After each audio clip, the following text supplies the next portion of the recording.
తాకట్లో ఉన్న మీ బంగారాన్ని విడిపించి ఆ రోజు ఆన్లైన్ రేటుకి కొంటాం. Sharma gold company.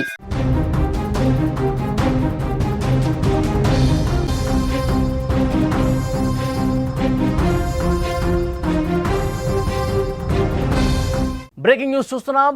భారీ వర్షాలకు పాకిస్తాన్ అతలాకుతలమవుతోంది. పాకిస్తాన్ను భారీ వరదలు ముంచెత్తుతున్నాయి. ఇస్లామాబాద్ చెరువులన్నీ రోడ్లన్నీ కూడా చెరువుల్ని తలపిస్తున్న పరిస్థితి. భారీ వరదల్లో కార్లు బ్రిడ్జ్లు కొట్టుకుపోతున్నాయి. వరదల కారణంగా 270 మంది ఇప్పటివరకు చనిపోయారు. వరదలతో జనజీవనం పూర్తిగా అల్లకల్లోలంగా కనిపిస్తోంది. గత కొన్ని రోజుల నుంచి పాకిస్తాన్లో వర్షాలు దంచి కొడుతున్నాయి. చూస్తూ ఉన్నారు, భారీ వరదలు పాకిస్తాన్ను అతలకుతలం చేస్తున్నాయి. గత కొన్ని రోజుల నుంచి కురుస్తున్న వర్షాల కారణంగా పాకిస్తాన్ పూర్తిగా వరదల్లో మునిగిపోయింది.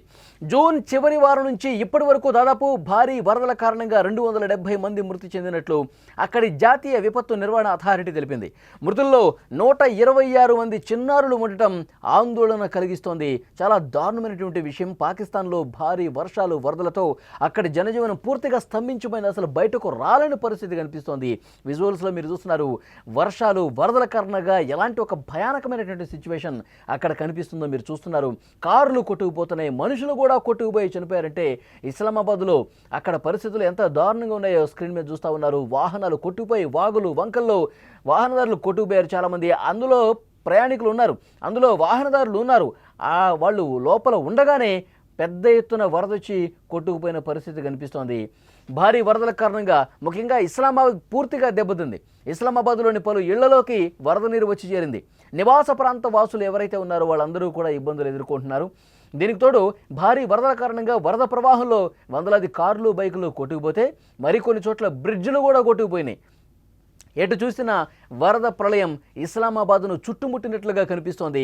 గడిచిన 24 గంటల్లో పరిస్థితి ఏంటంటే కుండపోత వర్షానికి 14 మంది చనిపోయారు, 17 మందికి గాయాలయ్యాయని NDMA తాజాగా ఒక నివేదికలో స్పష్టం చేసింది. భారీ వర్షాలు వరదల కారణంగా వేల సంఖ్యలో ఇళ్లు ధ్వంసమయ్యాయి. వందల కొద్ది మూగజీవాలు ప్రాణాలు కోల్పోయినటువంటి పరిస్థితి ఉంది. పాకిస్తాన్లో వరదకు సంబంధించిన దృశ్యాలు మీరు స్క్రీన్ మీద చూస్తున్నారు. పెద్ద ఎత్తున వరద సంభవించింది. ఇస్లామాబాద్ కావచ్చు, రావల్పిండి కావచ్చు, గావల్మండి కావచ్చు, కటారియన్ ప్రాంతాలు కావచ్చు, పాకిస్తాన్లో ఉన్న ప్రధాన పట్టణాలన్నీ కూడా పూర్తిగా జల దిగ్బంధంలో చిక్కుకొని అపార్ట్మెంట్లోకి వాటర్ వచ్చేసినాయి. సగం వరకు ఇళ్లు మునిగిపోయినాయి. సెలార్స్లో కూడా వాటర్ వచ్చేసి పూర్తిగా వరద గుప్పెట్లో చిక్కుకున్నటువంటి పరిస్థితి కనిపిస్తోంది. వరద ప్రవాహంలో కార్లు ఏ విధంగా కొట్టుకుపోతున్నాయి, విద్యుత్ స్తంభాలు ఏ విధంగా కూలిపోయాయి, కార్లన్నీ కూడా వరద ప్రవాహంలో ఏ విధంగా కొట్టుకుపోతున్నాయో చాలా స్పష్టంగా విజువల్స్ని బట్టి మనకి అర్థమవుతుంది. అయితే పాకిస్తాన్లో ఎంత దారుణమైనటువంటి పరిస్థితులు ఉన్నా కానీ అక్కడి పాలకులు మాత్రం ఇంకా పూర్తి స్థాయిలో చర్యలు చేపట్టడంలో విఫలమవుతున్నారని చెప్పి విమర్శలు వస్తూ ఉన్నాయి. ఎందుకంటే ఇంత దారుణమైన పరిస్థితులు కనిపిస్తున్నాయి. లోతట్టు ప్రాంతాలు పూర్తిగా జలమయిపోయి ఇళ్లలోకి వాటర్ చేసినాయి. వాళ్ళకి తినడానికి తిండి కూడా లేని పరిస్థితులు ఉన్నాయి. పునరావాస కేంద్రాలు ఏర్పాటు చేసినా ఆ పునరావాస కేంద్రాల్లో వాళ్ళ బాగోగులు చూసే ప్రయత్నాలు కూడా సరిగా జరగనట్టుగా మనకి సమాచారం వస్తుంది. భారీ వరదలు పాకిస్తాన్ని ఏ విధంగా అతలాకుతలం చేసేస్తున్నాయో కూడా చాలా స్పష్టంగా మనకి స్క్రీన్ మీద కనిపిస్తోంది. ఒకవైపు బ్రిడ్జ్లు కొట్టుకుపోతున్నాయి, కార్లు కొట్టుకుపోతున్నాయి, బైకులు కొట్టుకుపోతున్నాయి, ఇళ్లలోకి భారీగా వరద నీరు వచ్చి చేరుతుంది. వాగులు వంకలు ఎంత ప్రమాదకరంగా ప్రవహిస్తున్నాయంటే అసలు ఒక్కసారి రోడ్ల మీదకి బయటకు వచ్చి కాలు పెడితే కొన్ని కిలోమీటర్లు ఆ వరద ప్రవాహానికి కొట్టుకుపోయే పరిస్థితుంది. మీరు విజువల్స్లో చూస్తూ ఉన్నారు ఇస్లామాబాద్లో ఉన్నటువంటి పరిస్థితి. రాజధాని ఇస్లామాబాద్లో అక్కడ పెద్ద ఎత్తున వాటర్ వచ్చేసి అక్కడ ప్రజలందరూ కూడా అతలాకుతలం అయిపోతున్నారు. ఈ వరద ఎందుకంటే గత కొన్ని రోజులుగా ఏదో 4 రోజులుగా వర్షం వచ్చింది, వరద వచ్చిందని కాదు. జూన్ 16వ తారీఖు మొదలైన వర్షం వరద ఈ 1 నెల దాటిపోయింది. మొన్న 16కి నెల రోజులు దాటిపోయింది. ఇంకా అక్కడ వర్షాలు పడతా ఉన్నాయి, వరదలు వస్తూ ఉన్నాయి. ఇంకా ఎగువను కురుస్తున్నటువంటి వర్షాలు కూడా పూర్తిగా అక్కడ స్థానికంగా ఉన్నటువంటి నదులు ఉప్పొంగి ప్రవహించి స్థానిక ప్రజానికాన్ని అతలకుతలం చేస్తున్నాయి. 270 మంది ఈ నెల రోజుల వ్యవధిలో ప్రాణాలు కోల్పోయారంటే ఈ వరదల వల్ల అక్కడ ఎలాంటి ఒక భయానకమైనటువంటి సిచ్యువేషన్ ఉందనేది కూడా చాలా స్పష్టంగా అర్థమవుతుంది. కొంతమంది వరదల్లో కొట్టుకుపోయినటువంటి ఈ 270 మందిలో 120 మంది చిన్నపిల్లలు ఉన్నారంటే, మళ్ళీ చెప్తున్నాను, 120 మంది చిన్నపిల్లలు ఈ వరదల్లో కొట్టుకుపోయి చనిపోయారంటే ఎలాంటి ఒక భయంకరమైనటువంటి పరిస్థితులు అక్కడ ఉన్నాయనేది కూడా చాలా స్పష్టంగా అర్థమవుతుంది. పాకిస్తాన్ పాలకులు తమ ప్రజానీకం ఎన్ని కష్టాలు పడుతుంటే వాళ్ళకి సరైనటువంటి పునరావాస కేంద్రాల్లో పెట్టి సురక్షితంగా పెట్టి వాళ్ళకి ఆహారం కావచ్చు, మెడిసిన్స్ కావచ్చు, వాళ్ళకి నిత్యావసర వస్తువులు కావచ్చు, ఇవి కల్పించడంలో ఘోరంగా విఫలమైనట్టుగా సమాచారం వస్తుంది. అక్కడి పాలకుల మీద దుమ్మెత్తి పోస్తున్నటువంటి పరిస్థితి ఉంది. సో ఎప్పటికప్పుడు వాళ్ళు ఆర్మీ కూడా పెద్ద ఎత్తున రంగంలోకి దిగి చర్యలు తీసుకుంటున్నారు. ఇంకా ఇళ్లలో వరద గుప్పిట్లో చిక్కుకుపోయినటువంటి ఎవరైనా ఉన్నారా, వరద బాధితులు ఎవరైనా ఉన్నారా, ఇంకా ఆహారం కోసం అలమటిస్తున్నటువంటి వాళ్ళు ఉన్నారా అని చెప్పి హెలికాప్టర్ల సాయంతో ఆర్మీ శక్తివంచన లేకుండా ప్రయత్నాలు చేస్తున్నప్పటికీ కూడా ఇంకా పరిస్థితులు మాత్రం మార్పు వచ్చినట్టు కనిపించట్లేదు. పరిస్థితులు మీరు చూస్తూ ఉన్నారు. లేటెస్ట్ విజువల్స్ మీరు చూస్తుంది. అక్కడ ఉన్నటువంటి వాగులు వంకలు ఏ విధంగా ప్రవహించి జనావాసాల్లోకి పూర్తిగా వాటర్ ఏ స్థాయిలో వస్తుంది చూసారా.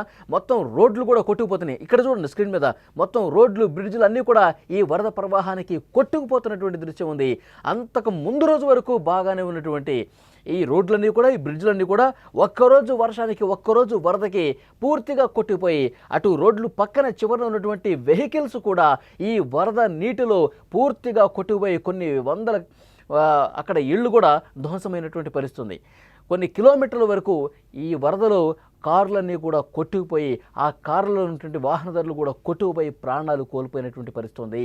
వందలాది కార్లు ఇప్పటివరకు ఈ నెల రోజుల వ్యవధిలో వందలాది కార్లన్నీ కూడా ఈ వరదలో గుప్పిట్లో చిక్కుకొని వరదలో కొట్టుకుంటూ పోయి పూర్తిగా ధ్వంసమైపోయినటువంటి పరిస్థితి ఉంది. ఇస్లామాబాద్లో భారీ వరదలకు సంబంధించిన దృశ్యాలు మీరు చూస్తూ ఉన్నారు. గత కొన్ని రోజుల నుంచి కురుస్తున్నటువంటి ఈ వర్షాల వల్ల ఒక భయానకమైనటువంటి పరిస్థితులు పాకిస్తాన్లో కనిపిస్తున్నాయి. జూన్ చివరి వారం నుంచి ఇప్పటి వరకు చూసుకుంటే ఈ వరదల కారణంగా 270 మంది చనిపోయిన పరిస్థితి ఉందని చెప్పి అక్కడ అధికారికంగా ప్రకటన చేశారు. జాతీయ విపత్తు నిర్వహణ అథారిటీ అక్కడ చాలా స్పష్టంగా ప్రకటన చేసింది. ఇందులో చిన్నపిల్లలు కూడా ఉండటం అనేది మరింత ఆందోళన కలిగించే విషయంగా చాలా స్పష్టంగా కనిపిస్తుంది. అక్కడ పునరావాస కేంద్రాల్లో ఎవరైతే వరద బాధితులు ఉన్నారో వాళ్ళందరినీ అక్కడ జాయిన్ చేపిస్తున్నారు. ఇంకా ఈ వర్షాలు తగ్గుముఖం మాత్రం ఎక్కడ కనిపించట్లా. వర్షాలు తగ్గుతాయి, వరద ప్రవాహం తగ్గుతుందని చెప్పి ఎక్కడ హోప్ అయితే కనిపించట్లా. వర్షం పడతానే ఉంది, ఈ వరద ప్రవాహం కొనసాగుతూనే ఉంది. చాలా అంటే చాలా తీవ్రమైనటువంటి ఇబ్బందులు అక్కడ కనిపిస్తున్నాయి. 1 గంట వ్యవధిలోనే భారీగా ఈ వర్షం కురిసి కొన్ని మిల్లీమీటర్ల వర్షపాతం, గతంలో ఎప్పుడు చూడనటువంటి వర్షం అక్కడ కనిపిస్తోంది. ఎందుకంటే కొద్ది గంటల్లో 400 మిల్లీమీటర్లు 500 మిల్లీమీటర్లు వర్షపాతం కురిస్తే అక్కడ సిచ్యువేషన్ ఎంత దారుణంగా ఉంటుందంటే చాలా కిక్కిరిసిపోయినటువంటి జనావాసాలు ఉంటాయి. పాకిస్తాన్లో చాలా కాలనీలు ప్రాంతాలు కూడా మొత్తం కిక్కిరిసిపోయినటువంటి జనావాసాల్లో ఒక్కసారిగా వరద పోటెత్తడంతో ఇబ్బందికర పరిస్థితులు కనిపించాయి. అక్కడ వాహనాలు కొట్టుకుపోవడం కాదు, చిన్నపిల్లలు కూడా కొట్టుకుపోయిన ఒక దయనీయమైనటువంటి పరిస్థితులు పాకిస్తాన్లో ఉన్నట్టుగా స్పష్టంగా అర్థమవుతోంది. ఇంకా పైన ఫ్లోర్స్లో తలదాచుకున్న వాళ్ళని కూడా వాళ్ళని కాపాడే ప్రయత్నం చేస్తున్నప్పటికీ కూడా ఇంకా ప్రమాద ఘంటికలు మోగుతూనే ఉన్నాయి. ఇస్లామాబాద్లో కావచ్చు, రావల్పిండి కావచ్చు, గావల్మండి కావచ్చు, కటారియన్ కావచ్చు, ఇలా ప్రధానమైనటువంటి నగరాలు పట్టణాలు అన్నీ కూడా వరద గుప్పిట్లో చిక్కుకొని అక్కడ ఆర్తనాదాలు కనిపిస్తున్నాయి. ఎందుకంటే ఎవరైతే తమ పిల్లల్ని పోగొట్టుకున్నారో, ఎవరైతే తమ కుటుంబ సభ్యుల్ని పోగొట్టుకున్నారో ఈ వరదల వల్ల వాళ్ళ బాధ అంతా ఇంత కాదు. అక్కడ పాలకులు ఇంకా చేష్టలుడిగి చూస్తున్నారు, సరైనటువంటి చర్యలు తీసుకోవట్లేదు. వరద ఇంత స్థాయిలో ఇంత భారీగా వస్తూ ఉంటే అక్కడ తీసుకోవాల్సినటువంటి చర్యలు ఎందుకు తీసుకోవటం లేదని కూడా ప్రశ్నిస్తున్నటువంటి పరిస్థితి. మరి ఈ వర్షాలు ఎప్పుడు తగ్గుతాయని చెప్పి దేవుణ్ణి ప్రార్థిస్తున్నటువంటి పరిస్థితి. ఎందుకంటే నెల రోజులుగా ఇదే తంతు కనిపిస్తుంది. సరైనటువంటి ఉపాధి మార్గాలు కనిపించట్లా. ఎందుకంటే ఈ వర్షాలు వరదలతో తమ పనులు తాము చేసుకోలేనటువంటి నిస్సహాయ పరిస్థితులు ఉన్నారు. ఇళ్ళు పూర్తిగా మునిగిపోయి కనిపిస్తూ ఉన్నారు. వాళ్ళకి ఆహారం సరిగా దొరకట్లేదు. పునరావాస కేంద్రాల్లో కూడా ఎంత ఇబ్బందికర పరిస్థితులు ఉన్నాయంటే పూర్తిగా అక్కడ ఆహారం అందించడానికి కూడా వాతావరణం సహకరించట్లేదు. ఎవరైతే వరద నీటిలో కొట్టుకుపోయారో, ఏ చెట్టు చర్మంతో పాటు వరద ప్రవాహంలో కొట్టుకుపోయినటువంటి ఆ వరద బాధితుల్ని కనుగొనే ప్రయత్నాలు కూడా ఇంకా, ఎందుకంటే చాలా మృతదేహాలు ఇంకా వెలుగు తీయాలి. వరద నీటిలో కొంత వందల మంది కొట్టుకుపోయినటువంటి నేపథ్యంలో వాళ్ళు గల్లంతయ్యి వాళ్ళ సమాచారం తెలుసుకోవడం కోసం కొన్ని ఇబ్బందికర పరిస్థితులు ఏర్పడుతున్నాయి. వాళ్ళు అసలు ఎటు కొట్టుకుపోయారు, కొన్ని వందల కిలోమీటర్ల వరకు ఆ వరద నీటిలో కొట్టుకుపోయారు, ఆ వరద ప్రవాహానికి కొట్టుకుపోయారు. సో వాళ్ళని కనిపెట్టడం, కనీసం మృతదేహమైనా అప్పగించండి మాకు అని చెప్పి వాళ్ళు కన్నీళ్లు పెట్టుకుంటున్నారు కొంతమంది. సో ఇస్లామాబాద్లో అక్కడ స్థానిక పరిస్థితులు మీరు చూస్తూ ఉన్నారు. మీరు ఆ విజువల్ చూస్తుంటేనే అర్థమవుతుంది పాకిస్తాన్లో ఎలాంటి ఒక భయానకమైనటువంటి పరిస్థితులు ఉన్నాయి అన్నది.